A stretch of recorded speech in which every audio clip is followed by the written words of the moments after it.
Hello everyone, ninth class, a very warm welcome to our channel. Today we are going to start with the fourth chapter of civics, directive principles of state policy. हमने fundamental rights cover कर लिए थे. Now directive principles. Fundamental rights जो थे वो basic rights थे जो कि हमारा कॉन्स्टिट्यूशन प्रोवाइड करता है हमारे सारे सिटीजन्स को, दैट मीन्स इंडियन सिटीजन्स को. And they are justiciable in the court of law. मतलब अगर आपको वो राइट्स नहीं मिल रहे हैं तो आप कोर्ट में जाके उसके अगेंस्ट रिट फाइल कर सकते हैं कि आपको वो राइट्स दिए जाएं. Now directive principles of state policy क्या है? ये कुछ प्रोविजंस हैं, कुछ फैक्टर्स हैं, कुछ पॉइंटर्स हैं जो कि कॉन्स्टिट्यूशन में मेंशन्ड हैं. और ये किसके लिए हैं? ये ना the law makers, the constitution के जो हमारे जो पावरफुल लोग हैं, जो हमारी पॉलिटी मेकर्स हैं या जो पार्लियामेंट में बैठते हैं, मिनिस्टर्स हैं, काउंसिल ऑफ मिनिस्टर्स हैं, जो जिसको हम बोलते हैं ना कि लेजिस्लेचर के लिए हैं ये directive principles of state policy. मतलब ये कुछ इंस्ट्रक्शंस हैं कि आपको कैसे अपनी पब्लिक को डील करना है, जो लोगों की वेलफेयर के लिए काम करना है. तो ये जो directive principles of state policy हैं, they are the very very important guidelines which tell the rulers of a nation how to govern the country for the benefit of the people. हमारी इंडिया क्या है? Welfare state है ना. तो ये इस directive principles का बेसिक नो हाउ है कि ये क्या है. Actually they are instructions for the government to follow for the welfare of the people. Now ये कॉन्स्टिट्यूशन में कहाँ दे रखे हैं? They are given in the part 4 of the constitution. ये ज़रूर ध्यान रखिएगा. पार्ट 3 में थे फंडामेंटल राइट्स, ये पार्ट 4 में है आर्टिकल्स 36 to 51. ठीक है, आर्टिकल 36 to 51 जो हैं ये हमारे कॉन्स्टिट्यूशन में directive principles of state policy को कंटेन करते हैं. And the idea of the directive principles of state policy has been taken from the constitution of Ireland. हमने पढ़ा था ना, सबसे पहले कॉन्स्टिट्यूशन बना था तो बहुत सारी जगह से हमने इनपुट्स लिए थे. तो ये वाला जो कॉन्सेप्ट है ये आयरलैंड के कॉन्स्टिट्यूशन से लिया गया है. अभी जो डायरेक्टिव प्रिंसिपल्स हैं ये एक्चुअली क्या है? हमने जैसे कि बोला दे आर डायरेक्टिव. तो ये डायरेक्टिव्स हैं तो क्या हैं?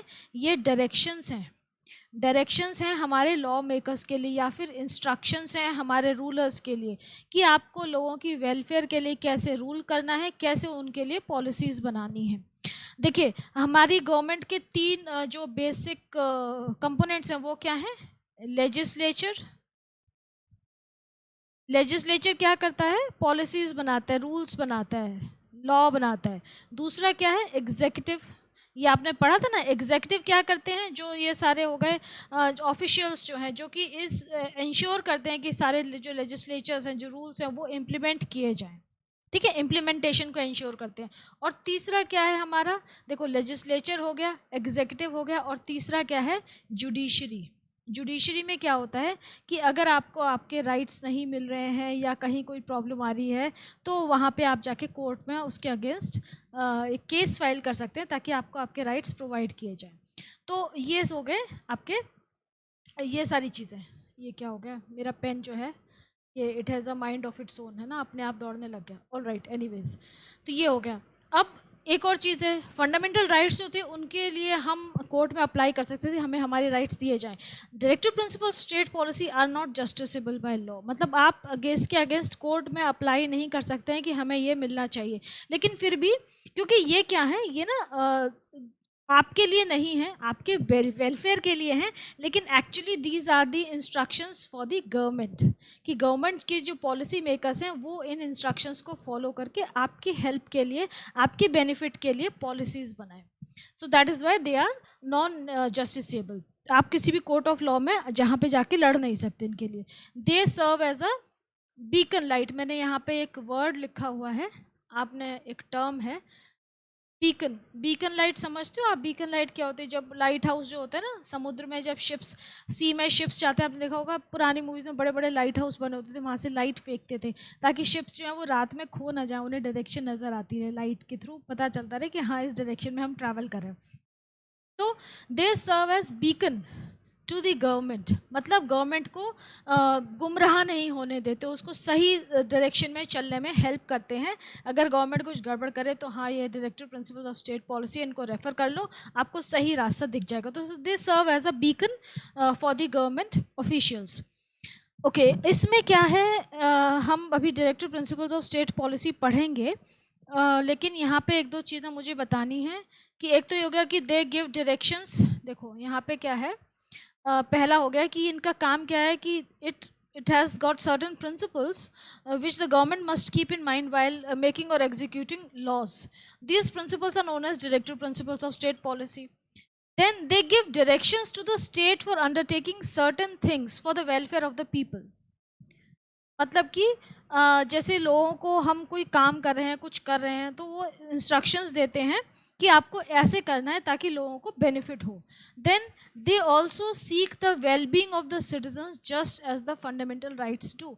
मतलब बेसिक एम यही है कि लोगों का भला हो, हमारी जो जनता है वो सेफ रहे, हैप्पी रहे, उनको अपने राइट्स मिले और गवर्नमेंट उनको टाइमली क्या कहें हेल्प प्रोवाइड करें इन केस ऑफ इमरजेंसीज, या उनकी डेली लाइफ में भी, जैसे जो lower weaker sections of society हैं उनको एजुकेशन में मनी वाइज हेल्प की जाए, लेडीज़ के अपलिफ्टमेंट के लिए काम की जाए, फीमेल्स का अब काफ़ी अच्छी सिचुएशन है. तो ये सब चीज़ें जो हैं ये डायरेक्टिव प्रिंसिपल्स में कवर होती है. डायरेक्टिव प्रिंसिपल्स का एम है ये सब करना. Since India is a welfare state, आप ये मत भूलिएगा, ये हमेशा ध्यान रखिएगा कि ये क्यों है डायरेक्टिव प्रिंसिपल्स, क्योंकि India is a basically a welfare state. ठीक है, तो हमें ये करना है. देन हमारे जो डायरेक्टिव प्रिंसिपल्स हैं इनको हम पढ़ेंगे अभी. तो ये बेसिकली 3 मेन पॉइंट्स पे बेस्ड हैं. जो डायरेक्टिव प्रिंसिपल्स हैं वो 3 मेन हेड्स को लेके बनाए गए हैं. तो वो क्या क्या हैं? एक हो गए गांधीयन प्रिंसिपल्स, जो महात्मा गांधी ने जो भी प्रिंसिपल्स ले डाउन किए थे, मैं लिख देती हूँ यहाँ पे. पहला हो गया गांधीयन प्रिंसिपल्स. ठीक है, गांधीयन प्रिंसिपल्स को लेके चले हैं और ये उसके बेसिस पे बनाए गए हैं हमारे directive principles of state policy. दूसरे हो गए, ये जो है आपका जो फर्स्ट पॉइंट होगा ये हो जाएगा सोशलिस्ट. मतलब हम ये चाहते हैं कि हमारी कंट्री में सब लोगों के पास इक्वल डिस्ट्रीब्यूशन ऑफ वेल्थ हो जहाँ तक पॉसिबल हो, और लोगों को इक्वल राइट्स मिलें सारी चीज़ों को, जॉब्स के लिए या किसी और चीज़ के लिए. मतलब people, the rights of the people should be protected. Then ये सोशलिस्ट हो गया, गांधीयन हो गया. इसके बाद एक और जो हमारा जो एक और बेसिक कॉन्सेप्ट है जिस पे कि ये हमारे directive principles of state policy based हैं, वो है that India is a welfare state. Based है या हम ये कहें कि उसको प्रमोट करते हैं. वेलफेयर स्टेट हो गया, सोशलिस्ट हो गया, गांधीयन प्रिंसिपल्स हो गए. ये 3 मेजर हेड्स हैं जिनके अंडर डायरेक्टिव प्रिंसिपल्स को हम स्टडी करेंगे. तो हम एक एक करके सबसे स्टडी करते हैं. सबसे पहले हम सोशलिस्ट वाले प्रिंसिपल्स को देख रहे हैं. The main provisions of the directive principles of state policy can be broadly studied under 5 heads. अब ये जो हैं इसको हम पढ़ रहे हैं. सबसे पहले principles relating to economic policy. Economic policy वाले जो हैं इसका मतलब क्या हो गया, ये बेसिकली एम करते हैं कि इंडिया सोशलिस्ट रिपब्लिक की तरह काम करे. They are directed towards promoting the economic progress of the people. ठीक है, सोशली इक्वल हों सारे लोग और इकोनॉमिकली भी इक्वल हों. डिस्ट्रीब्यूशन ऑफ वेल्थ जो है वो इक्वल होनी चाहिए, मेन एम ये है. और मेल और फीमेल के पास इक्वल राइट्स होने चाहिए ताकि वो जब काम करें तो उनके पास वो जो स्लोगन है ना, equal pay for equal work. तो सबसे पहला जो पॉइंट है हमारा वो क्या है, adequate means of livelihood for all. सबको एक पैसे कमाने का, ज़िंदगी जीने का ज़रिया मिलना चाहिए. मतलब गवर्नमेंट की ये ड्यूटी है कि वो जैसे लोग जिनके पास नौकरी नहीं है उनको नौकरी या उनको कोई काम प्रोवाइड करने की कोशिश करे. आपने देखा होगा गवर्नमेंट बहुत सारी स्कीम्स निकालती है लोगों के लिए, specially for the lower class citizens, ताकि उनको कहीं ना कहीं एम्प्लॉय किया जा सके. इवन लेडीज़ के लिए भी जो होता है ना कि घर में जो काम करती हैं लेडीज़, घरों में छोटे छोटे कुटीर उद्योग जिसको हम कहते हैं ना, हैंडीक्राफ्ट्स की इंडस्ट्री हो गई या छोटी छोटी ऐसे कोई भी इंडस्ट्री लगा सकती हैं जिसमें कि लेडीज़ काम कर सकती हैं, अपने घर का देखभाल करते हुए उसको कर सकती हैं. जैसे कि पापड़ बनाना हो गया, माचिस की तीली तो खैर it is not a very safe thing to do in home. Handicrafts का सामान बनाती हैं लेडीज़, दिए बनाती हैं और ऐसी छोटी छोटी जो चीज़ें होती हैं जिनको कि घर में कर सकती हैं लेडीज़. तो ये सब चीज़ें भी प्रमोट करती है गवर्नमेंट, बहुत एड देती है इन सब कामों के लिए.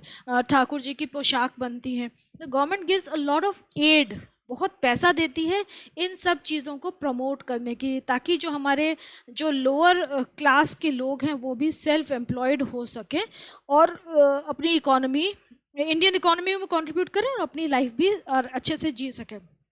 जो अभी प्रेजेंट करंट मोदी गवर्नमेंट है वो तो इनोवेशंस को बहुत ज़्यादा प्रमोट कर रही है, मतलब सेल्फ एम्प्लॉयमेंट को, आप अपना खुद का बिजनेस स्टार्ट करिए चाहे वो बहुत छोटे लेवल पे हो, एंड द गवर्नमेंट सपोर्ट्स, ताकि आप खुद के लिए भी एक नई अपॉर्चुनिटी क्रिएट करें और अपने साथ दूसरों को भी एम्प्लॉयमेंट दे रहे हैं। मोदी गवर्नमेंट इस कॉन्सेप्ट को बहुत ज़्यादा प्रमोट कर रही है। तो क्या है, state shall ensure that the citizens men and women equally have the right to an adequate means of livelihood, मतलब कि equal pay for equal work, ये बहुत इंपॉर्टेंट है। पहले क्या होता था, बहुत सारी कंपनीज में ऐसा होता था कि लेडीज़ को कम पे देते थे और मेल्स को ज़्यादा पे देते थे फॉर द सेम वर्क। तो अब ये गवर्नमेंट ने रूल्स हैं, लॉज हैं कि आपको इक्वल पे देनी पड़ेगी लेडीज़ और जेंट्स दोनों को, और मैटरनल लीव दी जाती है लेडीज़ को, वो सब चीज़ें भी इंक्लूड हो गई हैं।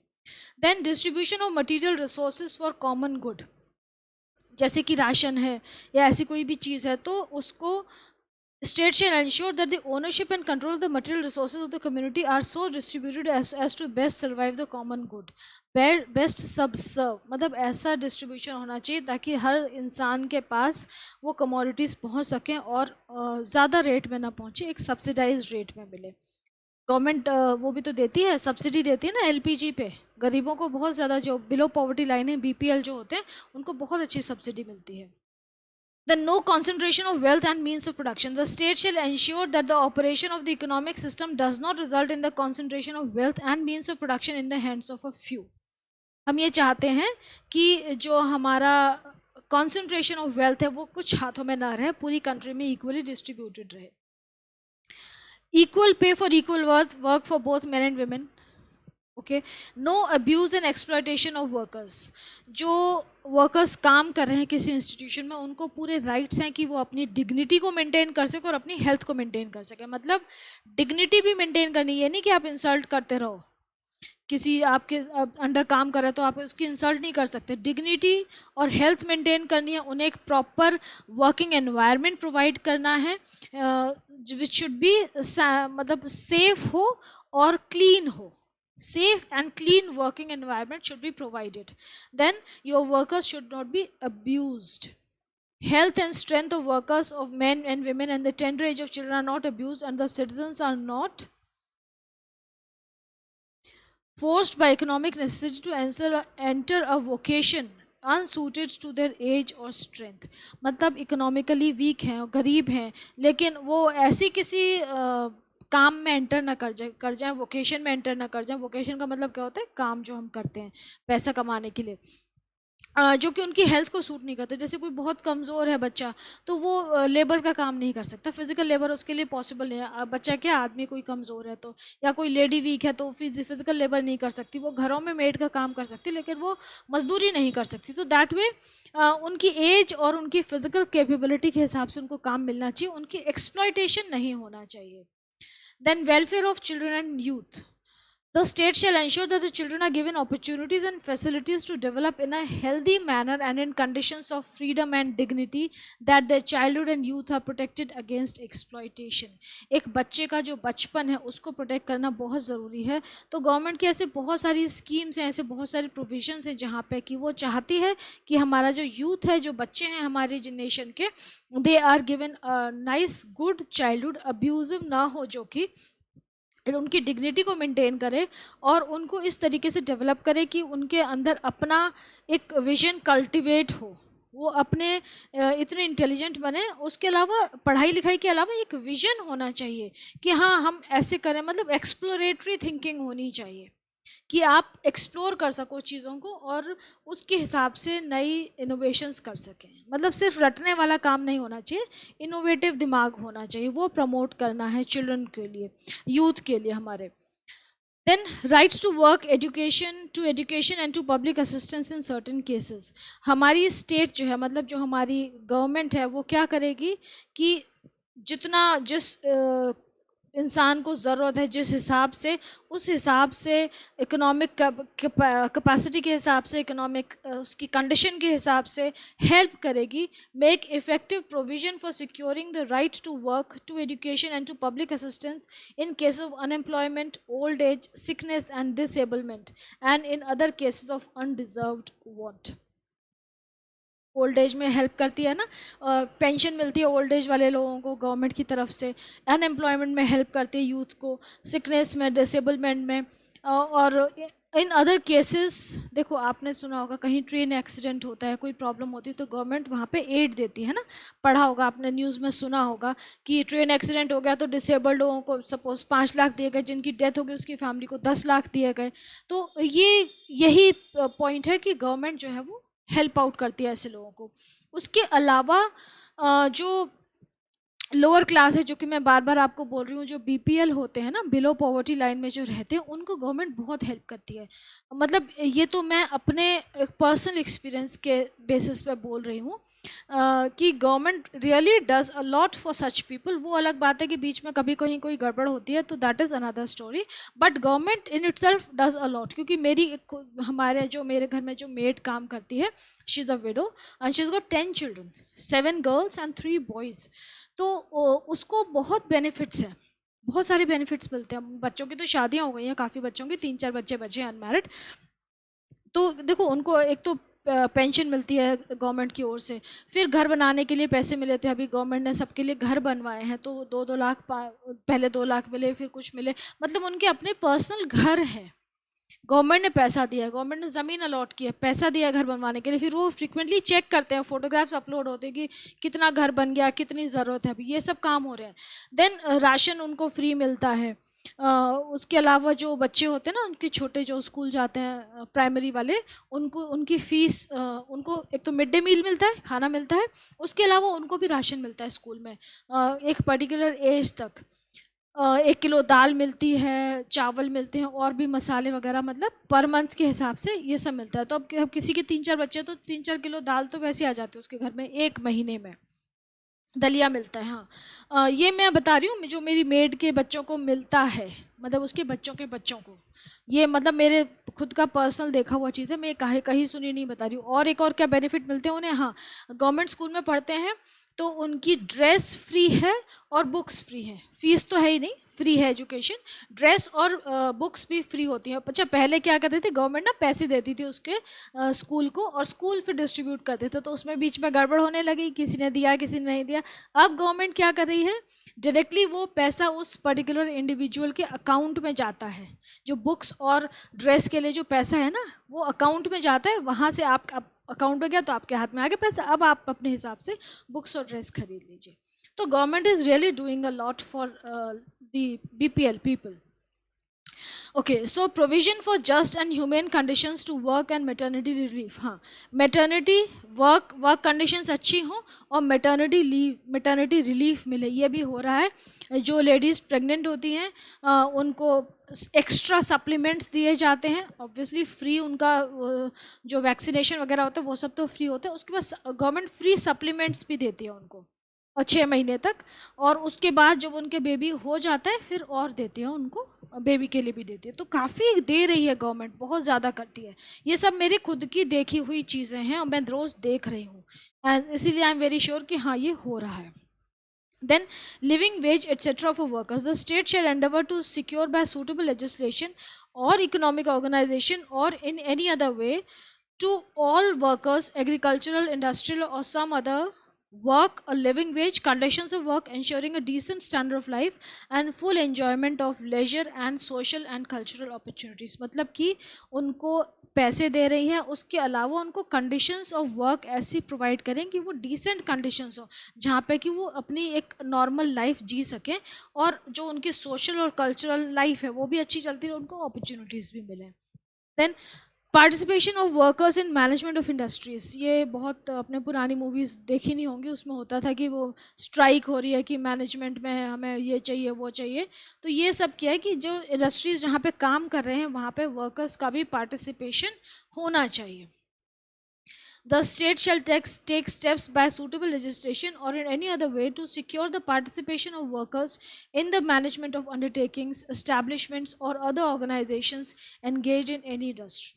मतलब कि वहाँ पे जब मीटिंग होती है, जीएम जो होती है, जनरल मीटिंग्स होती हैं, वहाँ पे वर्कर्स का भी कोई रिप्रेजेंटेटिव होता है जो उनकी बात को प्रेजेंट करता है. So all the above directive principles of state policy in fact endeavor to achieve economic equality and progress. ठीक है, ये सारे जो हमने पढ़े ये दे स्ट्राइव, दे गारंटी कि हाँ इंडिया जो है एक सोशलिस्ट स्टेट की तरह काम कर रहा है, अपने वर्कर्स को बहुत अच्छे से कंडीशंस दे रहा है, अच्छे से ट्रीट कर रहा है. अब इसके बाद हम आ गए गांधीयन प्रिंसिपल्स पे. Gandhian principles or principles pertaining to social, educational and cultural uplift. Gandhi ji का सबसे जो स्ट्रॉन्ग जो प्रिंसिपल जो हमने यूज़ किया है वो क्या है, हमने पंचायती राज सिस्टम इम्प्लीमेंट कर रखा है अपनी कंट्री में. पंचायती राज क्या होता है कि पंचायत होती है ना, गांव में पंचायत होती है, तो वो पंचायत का मतलब क्या है कि मेन एम क्या है कि लोकल लोग ही एडमिनिस्ट्रेशन वहाँ पे करें. ऐसा नहीं है कि एक बहुत छोटा सा गांव है, उसका जो कंट्रोल हो रहा है कहाँ हो रहा है, वो स्टेट की कैपिटल से हो रहा है. तो जो स्टेट की कैपिटल में जो मिनिस्टर्स बैठे हैं उनको क्या पता कि उस गांव की क्या कंडीशन है, उस पर्टिकुलर विलेज में क्या क्या प्रॉब्लम्स हैं, वहाँ की क्या एक्चुअल ग्राउंड रियलिटी क्या है, वहाँ की क्या कंडीशंस हैं. अगर उनको ग्राउंड रियलिटी नहीं पता तो वो उनकी प्रॉब्लम सॉर्ट आउट नहीं कर सकते. जो बंदा वहाँ पे है वही तो समझ सकता है उस चीज़ को. तो पंचायती राज सिस्टम क्या है कि विलेजर्स जो हैं वो खुद एम्पावर्ड हैं कि वो अपना जो वहाँ पे एक लोकल एडमिनिस्ट्रेटिव बॉडी को चूज़ कर लें. This is very much legal. ये हमारा पंचायती राज सिस्टम है. जब ये चैप्टर आएगा तब मैं आपको समझाऊंगी, बहुत इंटरेस्टिंग है. ये डिफरेंट टीयर्स में है कि कैसे म्यूनिसिपैलिटी, पंचायत, डिस्ट्रिक्ट, कैसे कैसे क्या क्या होता है, तो वो हम तब पढ़ेंगे डिटेल में. अभी मैं सिर्फ आपको ये बता रही हूँ कि ऑर्गेनाइजेशन ऑफ विलेज पंचायत्स, ये आर्टिकल 40 के through it lays down that the state shall take steps to organise village panchayats and endow them with such powers and authority as may be necessary to enable them to function as units of self government. मतलब पंचायत के पास खुद ये right होता है कि वो अपने local area जो है, उनका जो गांव है, जो विलेज है, वहाँ के एडमिनिस्ट्रेशन को हैंडल कर सके और फिर जो वहाँ की प्रॉब्लम्स होती हैं वो आगे डिस्ट्रिक्ट लेवल पे कन्वे करते हैं. फिर वो डिस्ट्रिक्ट लेवल से सॉर्ट आउट होती हैं, वहाँ से नहीं हो पाती तो फिर हायर लेवल पे जाती है. तो ये डिफरेंट टीयर्स हैं, टीयर्स ऑफ एडमिनिस्ट्रेशन है, लेवल्स ऑफ एडमिनिस्ट्रेशन है. और उसका सबसे बेसिक लेवल है जो विलेज पंचायत है. हमारी विलेज समिति होती है, फिर ब्लॉक्स पंचायत होती है, ब्लॉक्स होते हैं, तो वो सब. इसमें विलेज पंचायत में भी आजकल लेडीज़ के लिए रिजर्वेशन है कि इतनी परसेंट लेडीज़ तो वहाँ पे होनी ही चाहिए. मतलब पंचायत जो सरपंच होते हैं ना, जो पंचायत का हेड होता है, उसको हम क्या बोलते हैं, सरपंच. तो लेडीज़ के लिए भी वहाँ पे रिजर्वेशन है कि अब मुझे ये नहीं याद एग्जैक्टली कितने परसेंट है कि इतने परसेंट सीट्स पे तो लेडी सरपंच ही होंगी विलेज पंचायत में. तो this is also very very good initiative started by the government to uplift, for the upliftment of the villages and the for to initiate a very good administration. क्योंकि locals हैं वो अपनी problems को समझते हैं, बाहर का बंदा नहीं समझ पाता उतने प्रॉब्लम्स को. तो ये ऑर्गेनाइजेशन ऑफ विलेज पंचायत ये बहुत इंपॉर्टेंट पॉइंट है एक. ओके देन यहाँ पे महात्मा गांधी ने क्या कहा है देखिए, independence must begin at the bottom, thus every village will be a republic और panchayat having full powers. In panchayati raj only the panchayat will be obeyed and the panchayat can only work through the law of their making. मतलब हर पंचायत के पास अपने rights हैं, इसको हम बोलते हैं पंचायती राज सिस्टम.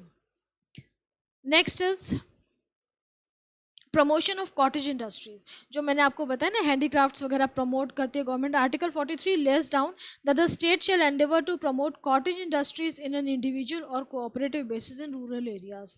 जैसे कि मिल्क का है, एनडीडीबी है ना, national dairy development board, Amul है, ये सब कैसे डेवलप हुए थे, ये छोटे छोटे कॉरपोरेशन कोऑपरेटिव्स डेवलप हुए थे. गुजरात में अमूल का जो चला था ना ड्राइव कि दूध को कैसे कलेक्टिवली बेचा जाए कोऑपरेटिव बना के. तो एक कॉटेज इंडस्ट्रीज़ हैं जहाँ पे कि लेडीज़ भी और जेंट्स भी काम करते हैं और थोड़े छोटे अपने बिजनेस सेटअप करते हैं. और गवर्नमेंट उनको बहुत ज़्यादा फाइनेंशियल सपोर्ट देती है, उनको सामान बनाने के लिए भी देती है और उस सामान को बिकवाने में भी बहुत हेल्प करती है. तो हैंडीक्राफ्ट्स हैं, कॉटन इंडस्ट्रीज़ वगैरह बहुत इंपॉर्टेंट है. इससे लोगों को, जो हमारे रूरल लोग हैं, उनको बहुत सपोर्ट मिलती है. Then provision for free and compulsory education for children.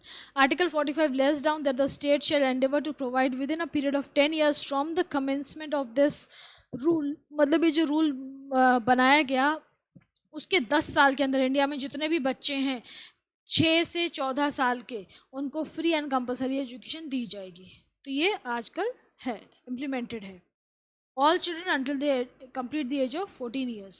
The state shall endeavor to provide for free and compulsory education for all children until they complete the age of 14 years. This is mentioned in Article 45. Then promotion of educational and economic interest of scheduled castes, scheduled tribes and other weaker sections of society. Article 46 क्या कहता है कि state क्या promote करेगी?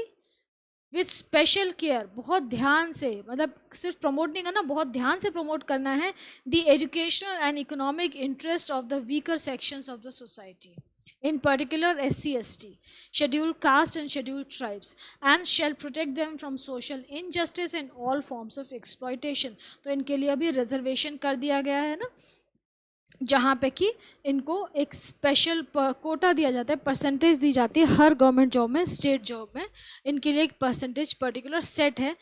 Medical college में इनके लिए seats fix होती हैं, इंजीनियरिंग कॉलेज में सीट्स फिक्स होती हैं, मतलब एजुकेशनल इंस्टीट्यूशंस में भी सीट्स फिक्स्ड है, और जॉब्स में भी इनका एक पर्टिकुलर परसेंटेज रिजर्व्ड होता है कि इनको ये जॉब्स इन्हीं कैटेगरी के लोगों को मिलेंगे. देन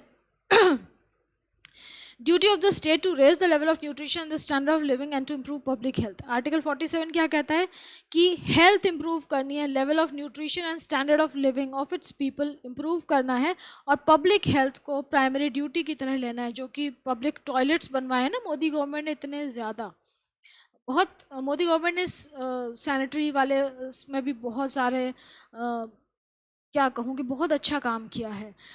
जो घर घर में आते हैं ना, कूड़ा उठा के लेके जाते हैं, डोर टू डोर सर्विस जो है वो भी एक नया कॉन्सेप्ट है, और कितना ज़्यादा सक्सेसफुल है, उससे लोगों को कितना फ़ायदा हुआ है. तो कुछ चीज़ें हैं जो कि हमारे कॉन्स्टिट्यूशन में मेंशन है, director principles of state policy में मेंशन है कि गवर्नमेंट को ये सब करना चाहिए, लेकिन हर गवर्नमेंट उसको इतना ध्यान नहीं देती है. लेकिन यहाँ पे अभी पिछले कुछ सालों में तो इन पॉइंट्स पे बहुत ज़्यादा काम हुआ है. Then prohibition of intoxicating drinks and drugs. Gandhi ji को ये जो अल्कोहल था, अल्कोहल कंजम्पशन से बहुत ज़्यादा चिढ़ थी, सभी को होती है, क्योंकि ये बहुत ज़्यादा नुकसान पहुंचाते हैं लोगों को. तो article 47 lays down that in particular the state shall endeavour to bring about prohibition of the consumption except for medicinal purposes of intoxicating drinks of drugs which are injurious to health. तो intoxicating drinks और drugs को promote नहीं करना है, prohibit करना है, ताकि लोगों की हेल्थ अच्छी रहे. लेकिन गवर्नमेंट को लिकर की सेल से बहुत ज़्यादा रेवेन्यू मिलता है, तो वो उतना ज़्यादा कंट्रोल नहीं हो पाता है. Then, organization of agriculture and animal husbandry. Article 48 lays down that the state shall endeavor to organize agriculture and animal husbandry on modern and scientific lines. Modern तरीके आप एग्रीकल्चर में इम्प्लीमेंट करिए, रिसर्च करिए. हमारे पास ICAR है, Indian council of agricultural research, जिसके under बहुत सारे इंस्टीट्यूशंस हैं. ICAR is a central body, Delhi में हेडक्वार्टर्स है. उसके अंडर बहुत सारे इंस्टीट्यूशंस हैं जो कि एग्रीकल्चर और एनिमल हस्बेंड्री को प्रमोट करते हैं. IVRI है, Indian veterinary research institute, Izzatnagar Bareilly में. द NDRI है करनाल में, national dairy research institute. NDRI तो मतलब मैं तो रही हूँ, मेरा my father has work there for quite some time, and I have lived in the NDRI campus. मेरा बचपन वहीं गुजरा है, तो it was wonderful experience. I really wish कि मैं दोबारा से NDRI जा पाऊँ. बहुत अच्छी जगह है NDRI. तो बहुत सारी ऐसे इंस्टीट्यूट्स हैं जो कि प्रमोट करते हैं, गवर्नमेंट की रिसर्च, गवर्नमेंट फंड्स देती है, रिसर्च चल रही है वहाँ पे एनिमल्स के ऊपर, एग्रीकल्चर में, एनिमल हस्बेंड्री में. और वो मेन एम क्या है कि एग्रीकल्चरल प्रोड्यूस कैसे इंप्रूव किया जाए. जेनेटिक इंजीनियरिंग भी इम्प्लीमेंट हो रही है, ऑर्गेनिक फार्मिंग डेवलप हो रही है, और एनिमल्स को कैसे इम्प्रूव करें, एनिमल्स की क्वालिटी को, मिल्च एनिमल्स जो होते हैं दूध देने वाले जानवर, उनकी और न्यूट्रिशन बढ़ाया जाए ताकि हमें अच्छा दूध मिले. मिल्च मिल्क के लिए होते हैं, और फिर एक होते हैं कि जो इनको कि हम फीड के लिए, जो फ्लैश के लिए डेवलप करते हैं ना, जो नॉन वेज खाते हैं वो सब. Okay, so in particular take steps of preserving and improving the breeds improve करनी है हमें अपने जानवरों की. Prohibiting the slaughter of cows and calves and other milch and draught animals in particular. Draught animals वो होते हैं जो कि खेतों में काम करते हैं, जैसे बैल हो गया, जिनको कि दूध नहीं देने वाले हो जाते जो। ओके देन ये हो गए। अब इसके बाद हम यहाँ पे देखो ये दे रखा है ना, ये एनडीआरआई में ऐसे होता था, ये पता नहीं, मुझे नहीं पता कहाँ की फ़ोटो है ये, लेकिन यहाँ पे ये फार्म्स हैं।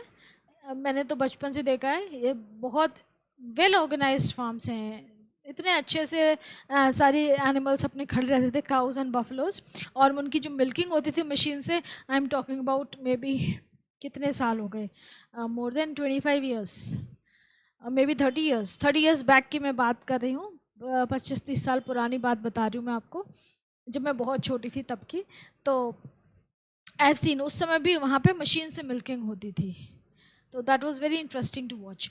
Okay next is principles for protection of environment and monuments. अब यहाँ पे हमारी गवर्नमेंट ने कुछ ये भी प्रिंसिपल्स बनाए हैं कि भाई एनवायरनमेंट को आपको प्रिजर्व करके रखना है, और जो हमारी हेरिटेज है, जो मॉन्यूमेंट्स हैं, उनको भी कंजर्व करना है, उनको तोड़ फोड़ नहीं करनी। लोग होते हैं ना, उस पर कुछ लिख देते हैं, तोड़ते हैं, डिस्टर्ब, बहुत सारे लोग हैं जिनकी कैसी मैंटेलिटी होती है कि डिस्ट्रक्टिव होते हैं, तो that is punishable by law, it is an offence to disturb our monuments.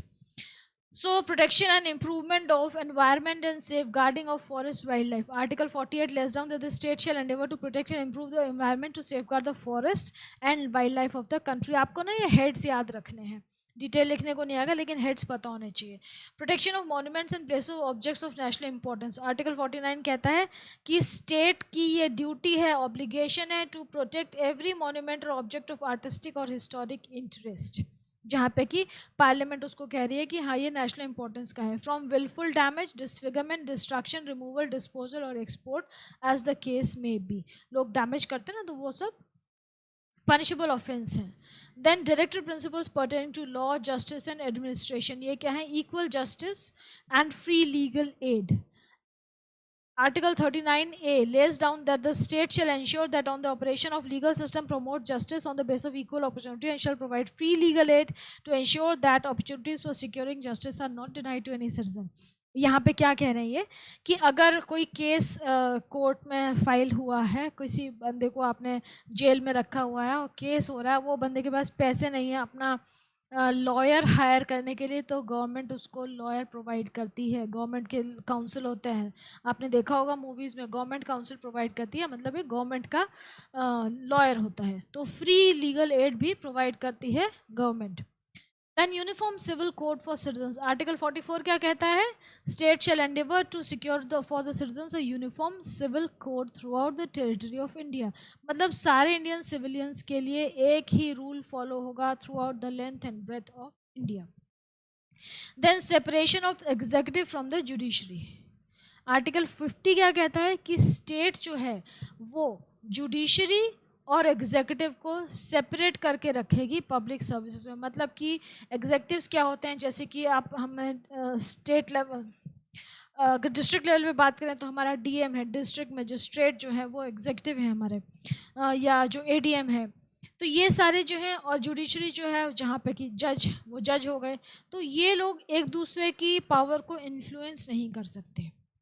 Judiciary is separate, executive is separate, इनके अपने अपने काम हैं और वो एक दूसरे के अंडर नहीं है। मेन चीज़ ये है कि जो आपके जज हैं डिस्ट्रिक्ट कोर्ट के, वो आपके डीएम के अंडर नहीं है। He is free to take any decision, any legal action if he feels it is necessary. Of course they have to work in coordination with each other, but वो एक दूसरे के अंडर नहीं है। तो ये क्या कह रहे हैं कि जुडिशरी और एग्जीक्यूटिव सेपरेट हैं in public services of the state.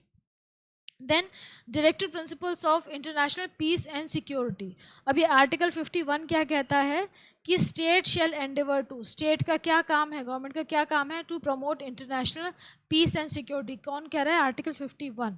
Then maintain just and honourable relations within nations. पहले तो इंटरनेशनल पीस एंड सिक्योरिटी का प्रमोट करिए, फिर आप रिलेशन नेशंस के बीच में अच्छे रिलेशंस मेंटेन करिए।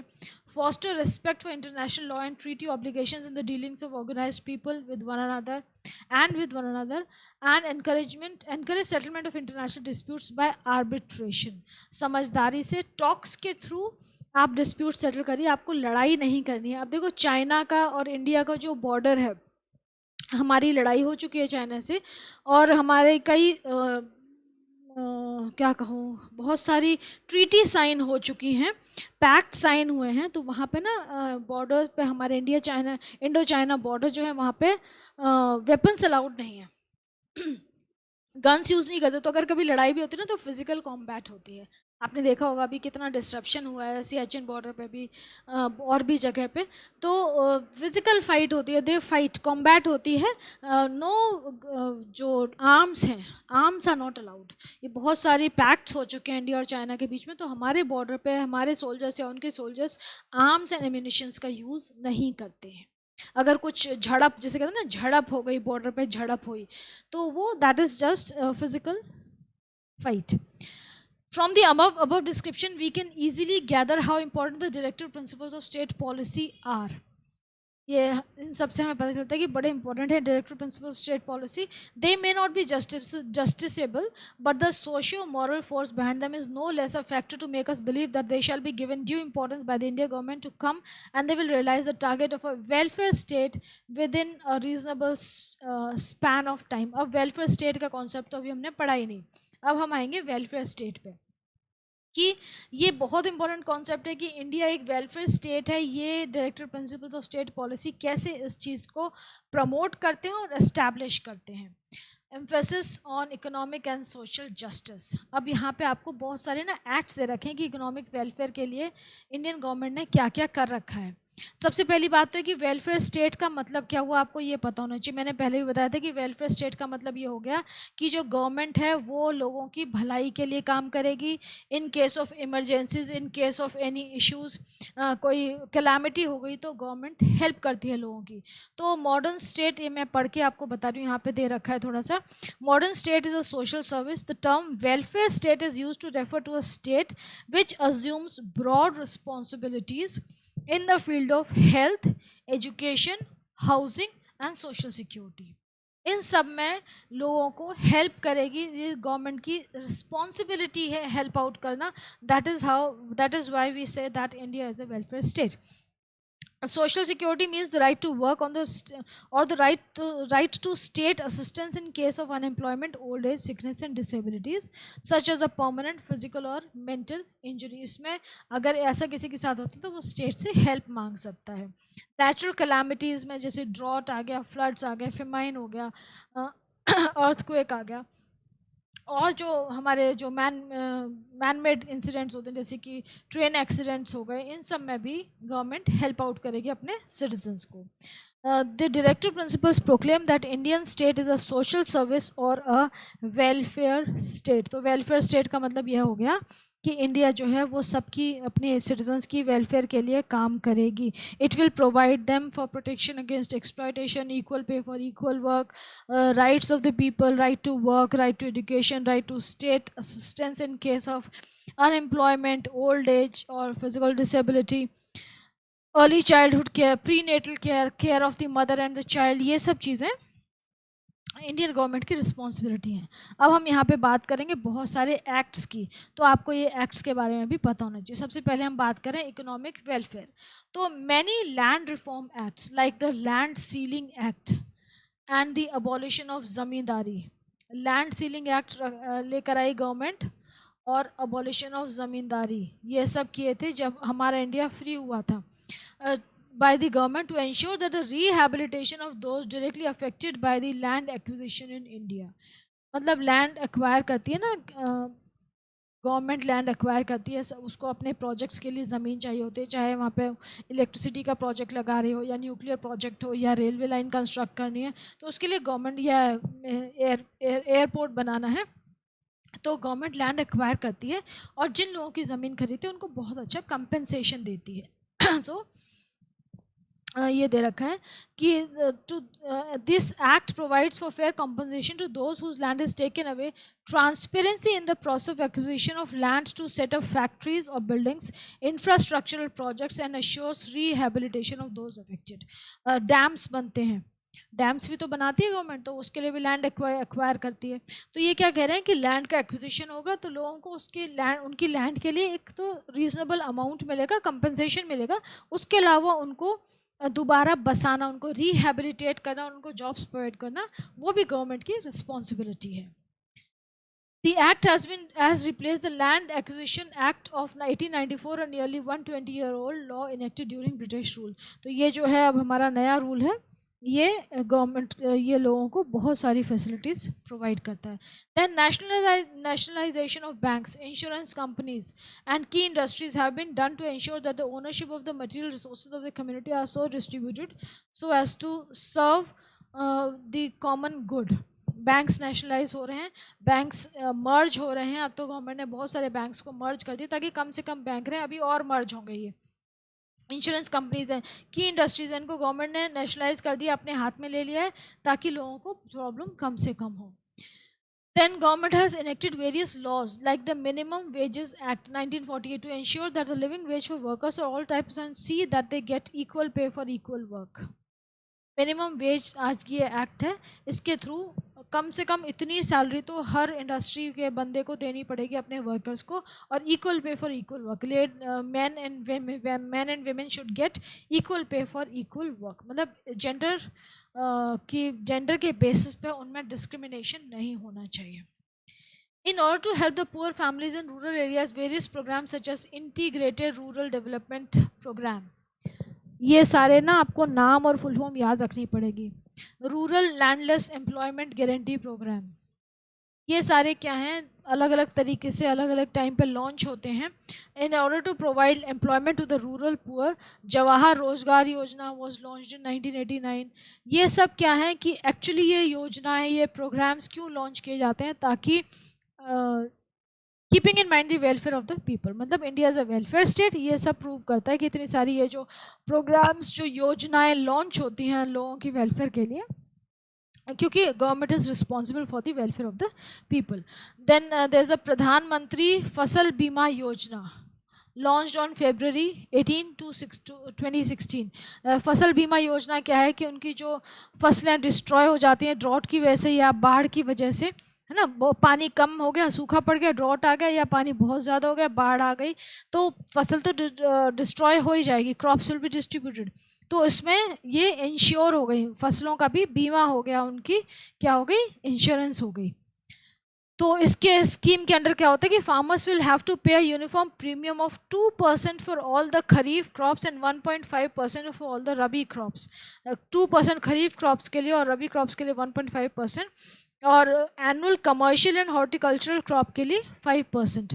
बाकी मतलब जितना प्रीमियम है उसका सिर्फ 1.5%, 2% एंड 5% फार्मर पे करेगा अलग अलग क्रॉप्स की कैटेगरी के हिसाब से. बाकी सारा कौन पे करेगी, गवर्नमेंट. गवर्नमेंट उनको इंश्योरेंस दे रही है, लेकिन गवर्नमेंट मैक्सिमम पैसा खुद ही लगा रही है उस इंश्योरेंस में, और अगर इन केस उनकी क्रॉप्स डिस्ट्रॉय हो गई तो गवर्नमेंट उनको पैसा देगी. और जो प्रीमियम है it will be equally born by the centre and the state government. जिस स्टेट गवर्नमेंट के वो किसान हैं, फार्मर्स हैं, वो आधा प्रीमियम देंगे और आधा सेंट्रल गवर्नमेंट देगी. और जो बिल्कुल 1.5%, 2% और 5% depending on the category of the crop, वो फार्मर देगा. तो देखो गवर्नमेंट कितना कुछ कर रही है. Then there is no upper limit on government subsidy, and even if balance premium is 90%, it will be borne by the government.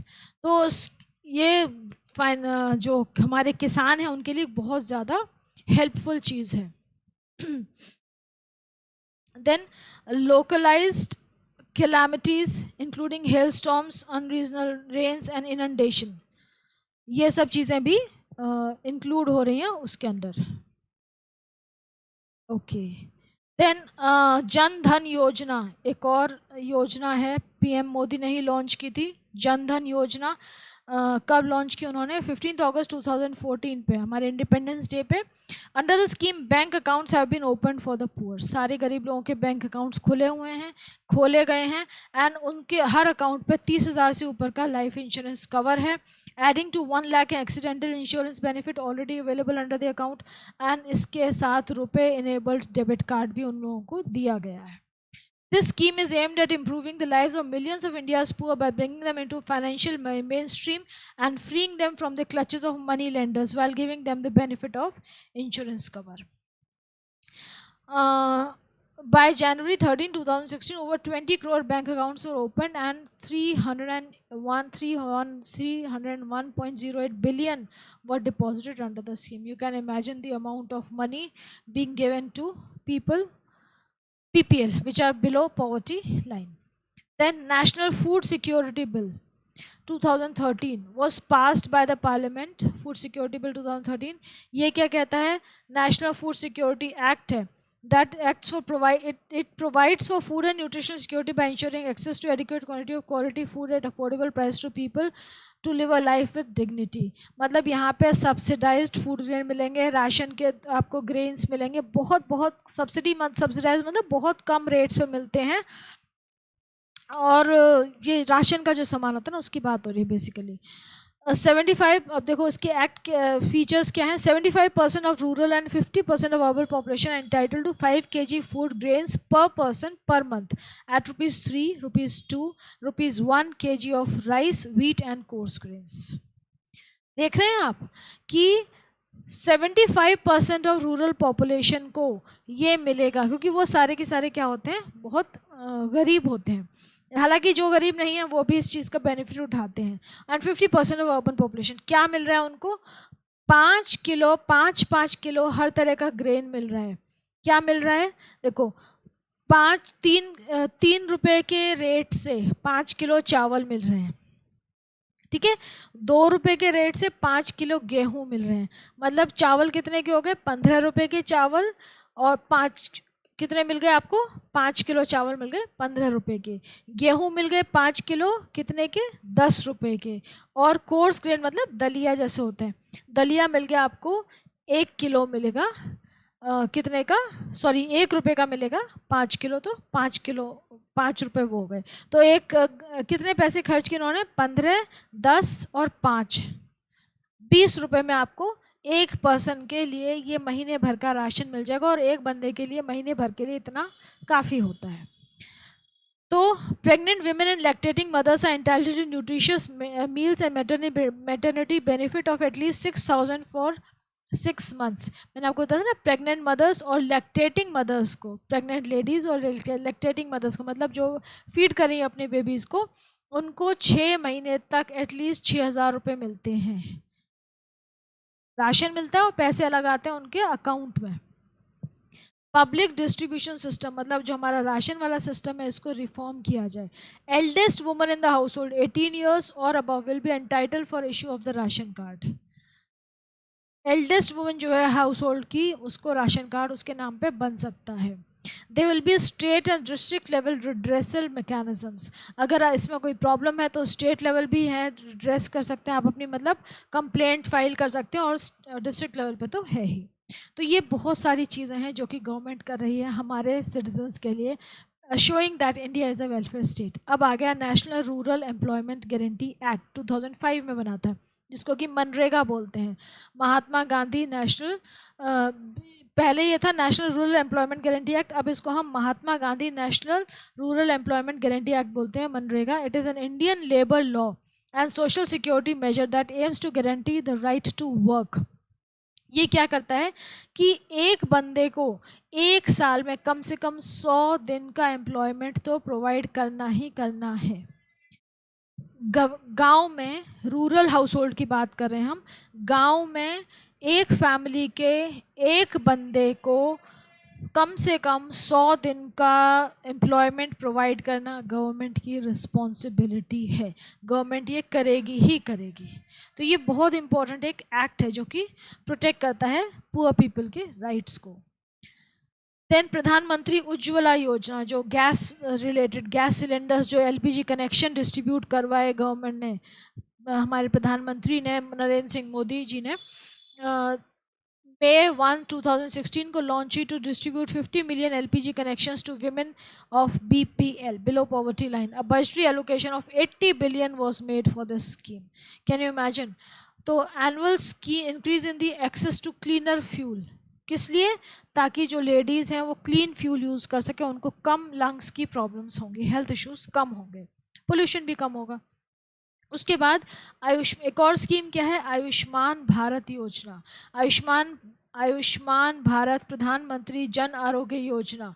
It was launch on September 23, 2018. ये क्या है? Public health insurance coverage. Ayushman का मतलब आप समझते हैं, आयुष्मान भव means लंबी आयु हो. तो लो इनकम अर्नर्स जो हैं, जिनकी लो इनकम है, उनके लिए इंश्योरेंस है. Bottom 50% qualifies for the scheme. It provides a cover of 5 lakhs पर family per year for medical treatment in both public and private hospitals. एक फैमिली को एक साल में खर्च करने के लिए 5 लाख रुपए मिल रहे हैं मेडिकल ट्रीटमेंट के लिए. This is also something very wonderful. Then Pradhan Mantri Gramin Awas योजना, गरीबों के लिए घर बनाने की, मैंने ना घर के लिए पैसे दिए गए हैं, जिसको हम पहले इंदिरा आवास योजना बोलते थे, अब इसको बोल दिया है प्रधानमंत्री ग्रामीण आवास योजना. तो it is a social welfare programme created by the Indian government to provide housing for the rural people in India. A similar scheme for urban poor was launch in 2015 as housing for all by 2022, जो सबके घरों के लिए पैसे दिए गए थे. The broad purpose of the scheme is to provide financial assistance to some of the weakest sections of society for them to upgrade or construct the house of respectable quality for their personal living. ये प्रधानमंत्री आवास योजना हो गई. फिर social justice की बात करें हम, कि अब ये कॉन्स्टिट्यूशन ने हमें क्या बोला कि सोशल जस्टिस प्रोवाइड करिए, रिपब्लिक बनिए और सोशल जस्टिस प्रोवाइड करिए. तो उसके through free and compulsory education to all children up to the age of 14. Primary education has been made free and compulsory all over the country through the right to education act. In some states as in Delhi, education up to the middle and even higher secondary level in government schools have been made free. Delhi में इन्होंने middle और even higher secondary तक की education को भी free कर दिया है. In order to protect the scheduled caste and scheduled tribes from social injustice, untouchability has been declared as an offence punishable by law. आपको ये पता है, पिछले चैप्टर में हमने पढ़ा था कि ये लॉ बन चुका है. In order to promote with special care the educational and economic interests of the weaker section of the people, and in particular the scheduled caste and scheduled tribes, some seats have been reserved. Reservation दिया गया है SC/ST को educational institutions में. ठीक है, ये भी हमें पता है.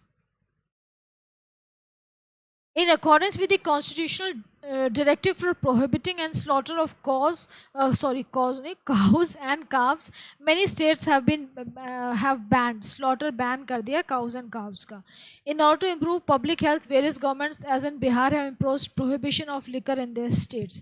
In order to promote cottage industries, various institutions such as Small Scale Industries Board, All India Handicrafts Board, All India Khadi and Village Industries Board etc. have been established. ये सारे institutions establish किए गए हैं cotton industries को promote करने के लिए. ये क्या करते हैं? एक तो पैसा देते हैं गांव वालों को, दूसरे उनके सामान को जो वो बनाते हैं ना, उसको बिकवाने में हेल्प करते हैं, उसको सेल करवाते हैं.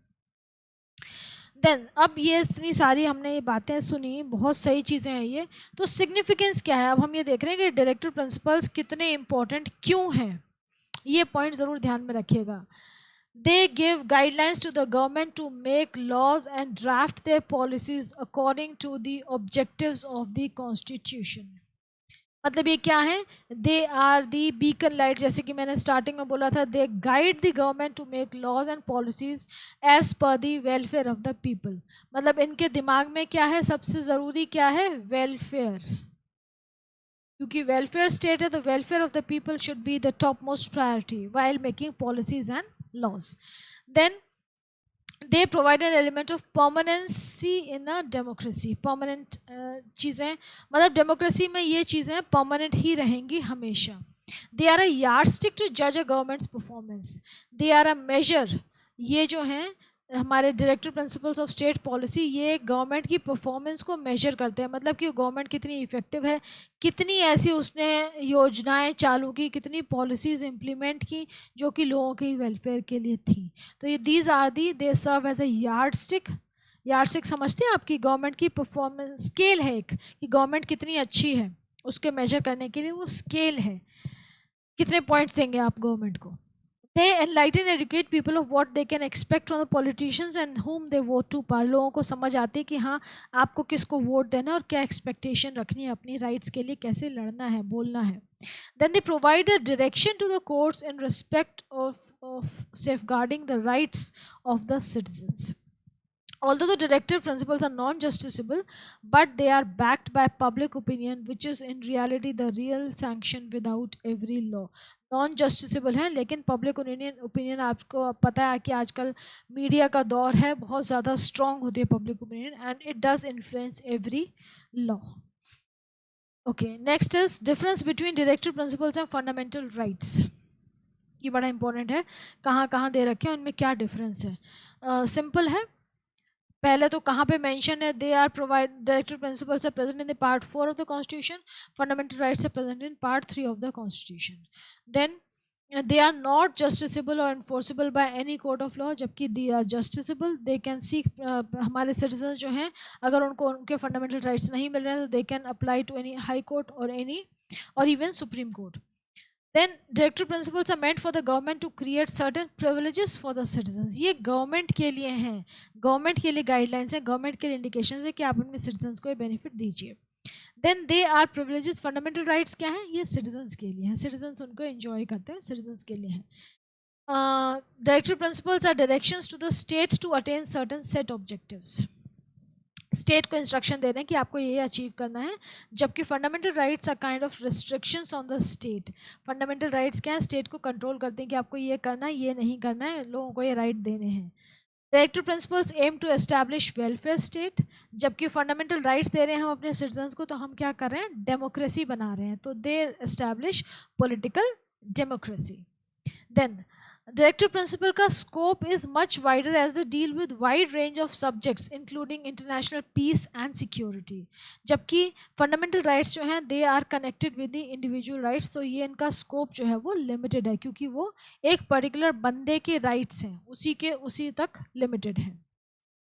Then directive principles have been given in general terms and required to be implemented by a separate legislation without which no change can be brought against the state for their violation. अच्छा, directive principles जो हैं जिनको हमने बोला कि they are non justiciable by law, मतलब कि अगर डायरेक्टिव प्रिंसिपल्स फॉलो नहीं हो रहे हैं तो क्या करना है कि उसके लिए अलग से फाइल करना पड़ेगा एक केस कि हाँ ये चीज़ें नहीं हो रही हैं, या वो किसी रिलेशन में हमें फाइल करना पड़ेगा. डायरेक्टली हम नहीं बोल सकते कि अरे ये तो ऐसे होना था, ये हुआ नहीं, ये पॉसिबल नहीं है.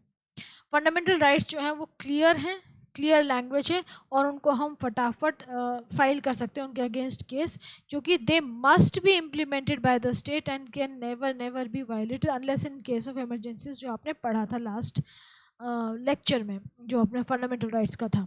तो यह we finish with this particular chapter. और इसमें और कुछ रह गया है तो मैं देख रही हूँ, वैसे तो मेरे ख्याल से ये चैप्टर कवर हो गया है.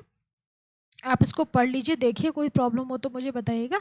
इसके बाद मैं आपके MCQs करूँगी and then the question answers as usual. Do let me know if you face any problem.